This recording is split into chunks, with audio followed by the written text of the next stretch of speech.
Buck you naked.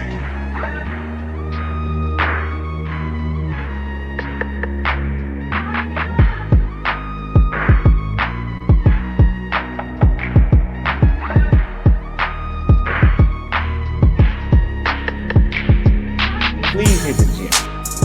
Please hit the gym, and the pH needs to be balanced as well.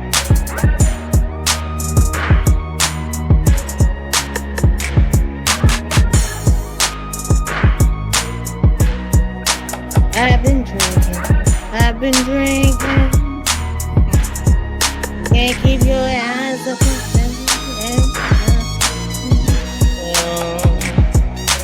Right now.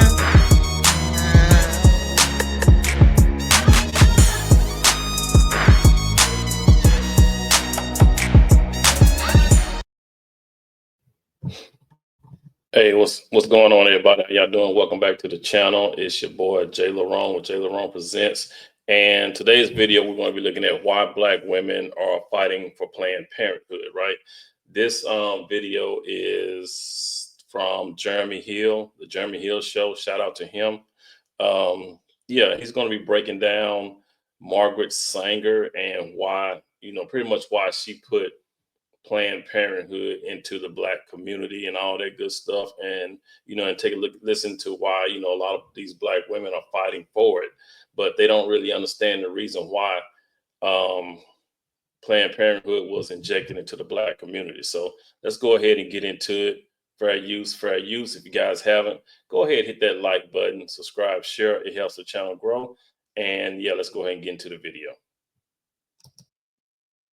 Welcome to the Jeremy Hill Show. If you're easily triggered, leave now, because this is not the show for you.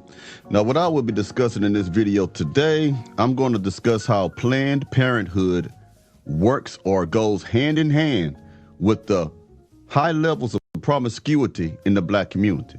A lot of you don't know that the woman, Margaret Sanger, who is the founder of Planned Parenthood, created Planned Parenthood to specifically target Black American people. Some of you don't understand why the majority of Planned Parenthood clinics was located in Black communities or communities of color. So I'm going to show you the truth so you can understand this thing. Hold on one second as I put it on your screen. Put this guy up here first and let him quote on it. I will be providing statistical data as well in this video. Can you dig it? All right, now. Let's get it. Black Americans only make up 13% of the population, but 38% of those are abortions. That is our future leaders, our innovators, and our community leaders. If Planned Parenthood, 80% are in our Black communities. We have abortion that devalues our life because we talk about being pro-Black and all that. We devalue when we have abortion, and then it causes high risk of depression, anxiety, and guilt post-abortion for these women. Now, 80% of abortion clinics were located in Black communities. You know how it is when we used to always complain about, why is there always a liquor store and a gun store in the Black communities? Because they want you to destroy yourselves. Why is there a whole bunch, or why were there a whole lot of Planned Parenthood clinics in the Black neighborhood? Because they want to promote promiscuity and give you an ability to not accept the life that you're carrying. I know some of you ain't gonna like this video today, but it is what it is. And I'm gonna back up everything I say. First, let me back it up with some statistical data. Why? Why would I do that? Let me tell you why. Because a lot of you want to say things like, the majority of women who go to Planned Parenthood clinics are women who are victims of RAPE or ancestral relationships. And I want to prove to you that only 1% of those terminations of children came from RAPE. And I want to prove to you that less than 1% of the terminations of children come from, family members putting themselves on the child. I'm trying to say this the right way with YouTube, you know what I'm saying? Incest or whatever, you get me? Let's read this together. USA Today says, just 1% of women obtain an abortion because they became pregnant through RAPE, and less than 0.5% do so because of incest, according to the Guttmacher Institute. Yet the battle over exceptions for both has garnered outsized attention in the national abortion debate. Okay? Now, this is the letter of the woman who created Planned Parenthood. You can look it up yourself. This is called the Margaret Sanger letter. It's also known as the Negro Project, and she'll write in this, I ain't gonna read all this for you, you can look this up yourself. She writes in this letter that they need to target black ministers and black churches because black people at that time believed heavily in religion. They believe in everything that the preacher said. Right. And that's another thing, go a little bit deeper into that. Why do you think they targeted the preachers in the black church? Like he said, they believe everything the preacher says. But you also have to realize that during slavery, black folks, when they first brought slaves over to the United States, they didn't believe in Christianity. There was no Christianity for slaves, right, from Africa. They didn't, Christianity wasn't brought to Africa until, I can't remember the exact date, but it was introduced to I think it's Prince Izana or King Izana, the Axiom Kingdom, and that was smack dab in the middle of slavery, right? So when slaves were brought over here, there was no Christianity. Slaves didn't believe in that. So the slave masters introduced Christianity to the slaves, in which the slaves couldn't read. So who had to read the Bible to the slaves? The white man, right? So it goes deeper into that. It's a lot deeper than that, but that's pretty much the main thing of it, because slaves were taught Christianity during slavery, and then it trickled into when they were released. A lot of them still held on to that teaching. The ones who learned how to read became ministers and pastors and so forth and so on, right? So, yeah, they believe anything that the pastor would tell them. So what Margaret Sanger did is she went after that. You know what I'm saying? So, like I said, it's real deep in why black folks believe in religion. When black folks were brought over here, there was no religion. There was no Christianity. You know what I'm saying? It was, black folks were proselytized or indoctrinated into that. So, but yeah, and like I said, it's a lot deeper too. It's reasons why they were taught slavery. I mean, it's the reason why the slaves were taught Christianity. A lot of it was due to the revolts. They didn't want the slaves to revolt, so teach them Christianity, let them pray. Now they become a little bit more, submissive. You know what I'm saying? They'd rather pray than try to run and fight. But that's a lot deeper conversation. All right, but let's go ahead and finish up with what Brother Jeremy was talking about. So she said, if we could influence the black preachers, those who say they are called by God, if we can get them to say to the congregation that it's a good thing to terminate your child, it's a good thing to do this, then they'll follow. When you get a chance, study it. Now back to this right here.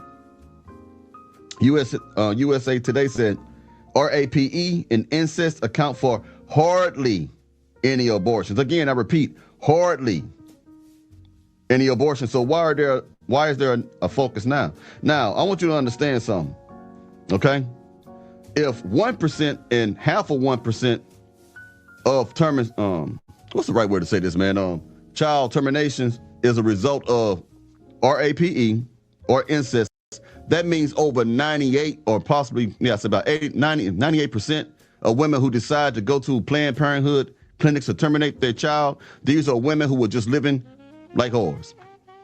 Now, when I say that doesn't mean that they are just out there real bad, but they made a bad decision to sleep with somebody without protection, became pregnant, and then they want to try to get rid of the child because of an inconvenience. They may not have enough money, or they just don't want to have a child, so they find the life that they are carrying within their womb to be an inconvenience, and they take it out. So I want you to understand something, man.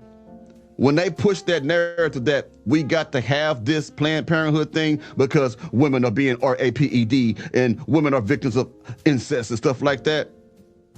No, I just gave you the numbers.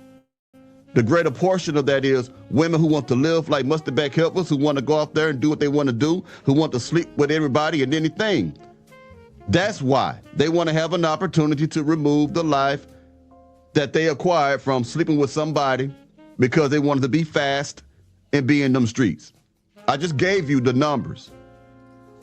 Whew, I know somebody ain't gonna like that. Oh yeah, it's raining real bad, so maybe my signal for my image might be, kind of cutting up.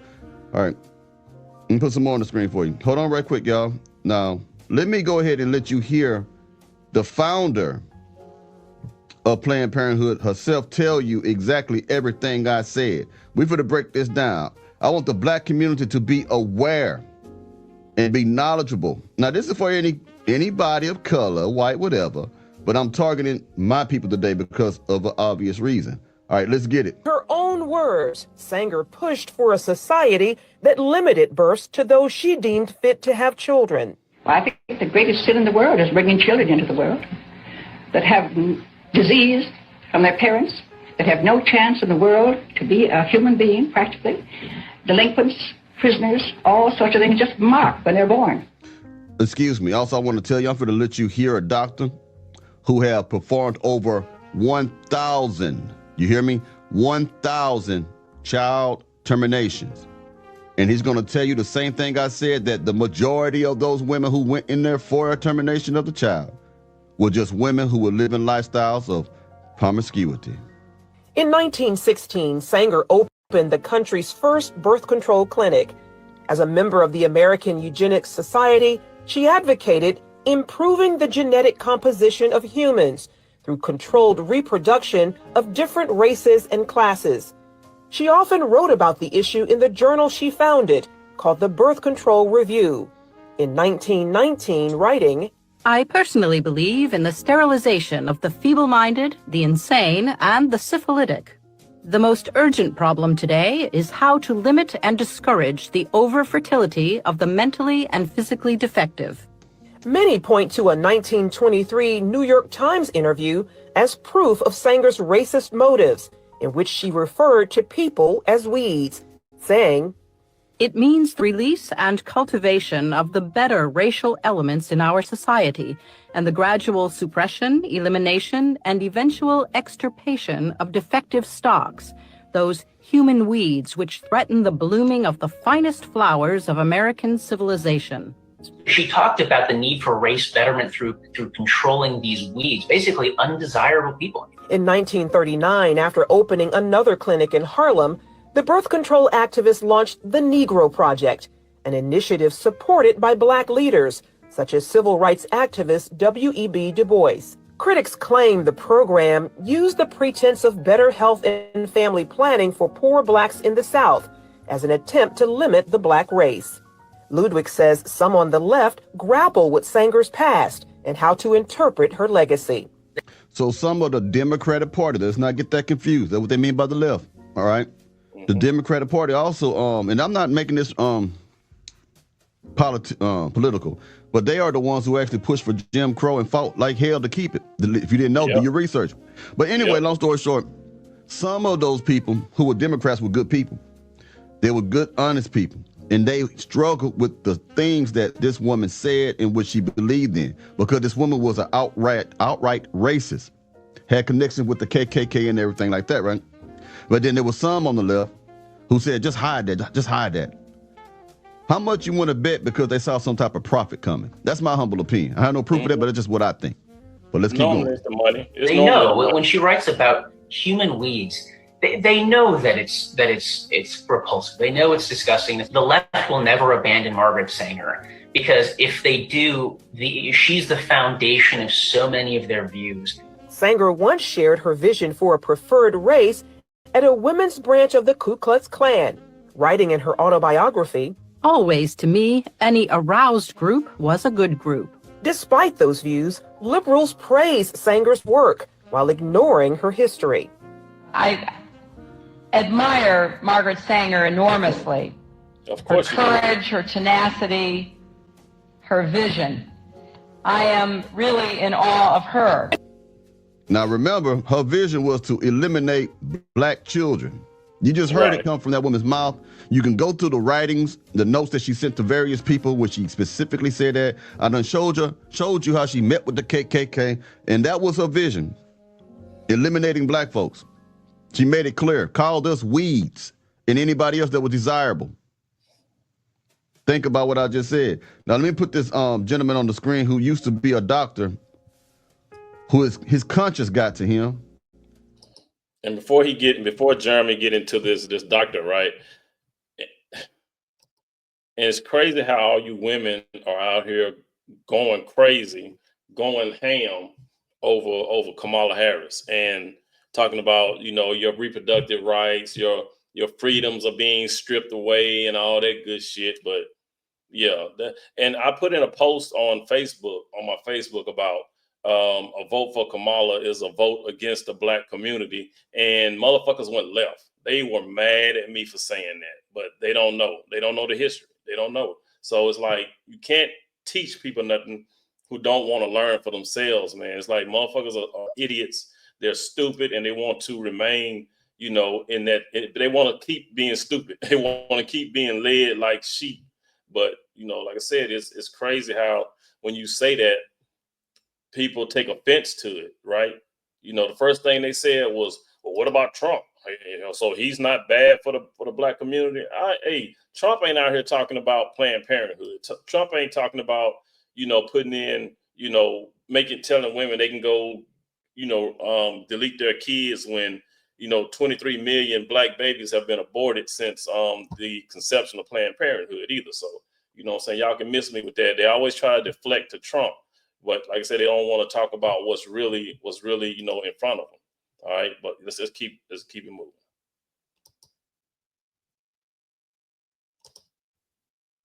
He said, I just can't do it no more. Now, I gotta say this first. If you really believe in pro-choice and my body, my choice, so let me ask you, I'm not condemning. I just have a question. I'm gonna challenge your position. If it really is your body, your choice, then how come you can't make the right decisions with your body not to get pregnant by men that you don't find desirable enough for marriage? I just want to ask you that. Good question. If you're so, you know, I can do whatever I want, then how come you're not doing what's right for your own body? Now, let me go ahead and, now I might lose some subscribers on this, but you know me, Mr. Hill don't be giving a damn. I got to be true to myself, to my principles. But now they're talking about 4B.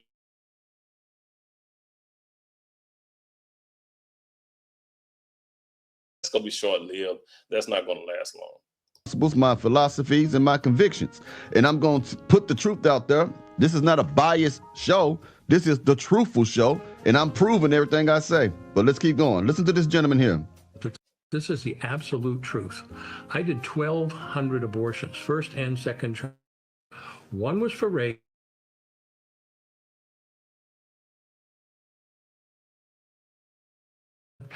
And all the rest of them were healthy moms and healthy kids. There you go. 1,200. I'm going back from the beginning. 1,200 terminations. Only a handful for bad reasons, such as, you know, was women who was out there just opening their legs and getting knocked up by whoever. I know the truth hurts. I know this is shameful. But hopefully this shameful information, this truth that's pointing at the shameful behavior will make people want to change, or at least think. Let's keep going. This is the absolute truth. I did 1,200 abortions, first and second trimester. One was for rape, 2 were for incest, about 9 or 10 were for genetic defects like trisomy 21, and all the rest of them were healthy moms and healthy kids. People believe what they want to believe, and they don't want to believe that, but that is the truth. I killed 1,200 kids. How can you make up for even one of them? I can't. So now I do everything I can to save as many as I can. And even though you got a doctor who used to, but they mad at Trump for leaving it up to the states, right? They mad at Trump for making it, let the states decide, right? They want it to be nationwide. They want it to be, like I said, they want a Planned Parenthood on every corner, just like brother was talking about. It's just like, why you think there are liquor stores and gun shops on every corner? They want black folks, hey, get drunk, act a fool, go delete yourselves. But same thing with the Planned Parenthoods. They put them smack dab in the middle of the hood. You have Kamala going on this HBCU tour telling black women that they, reproductive freedoms, Planned Parenthood. Why you think that is? And y'all think this woman is for y'all? Y'all think she's for the black community? She's not even black. All right, let's keep it moving.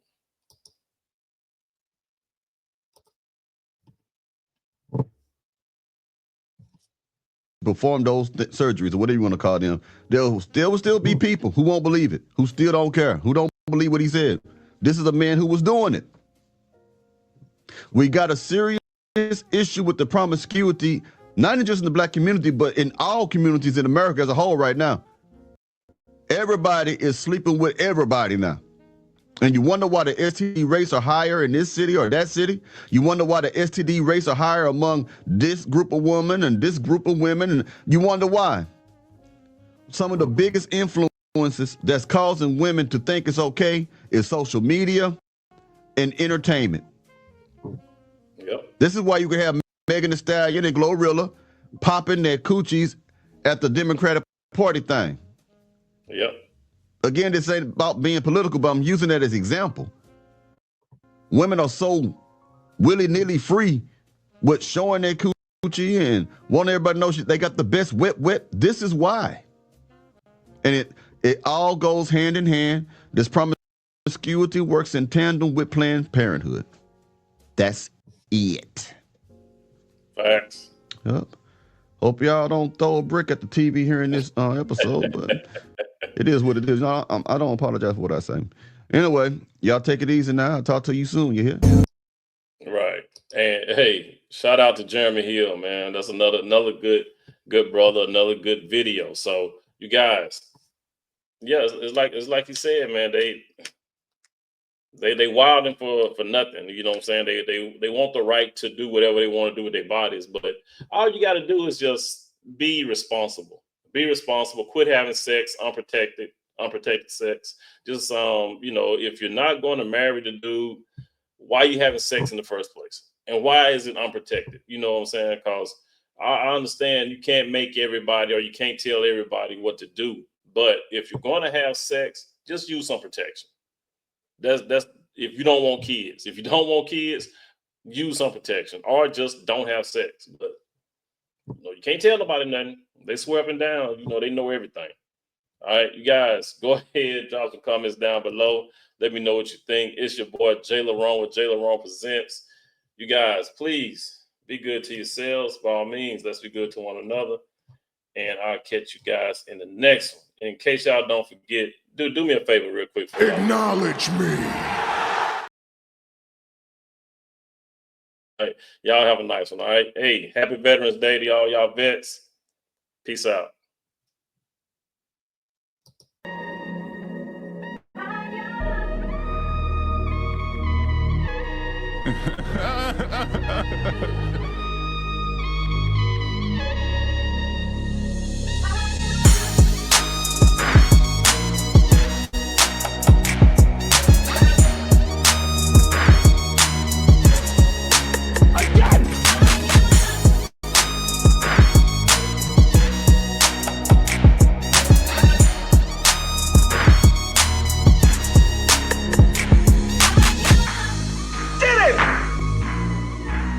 Buck, you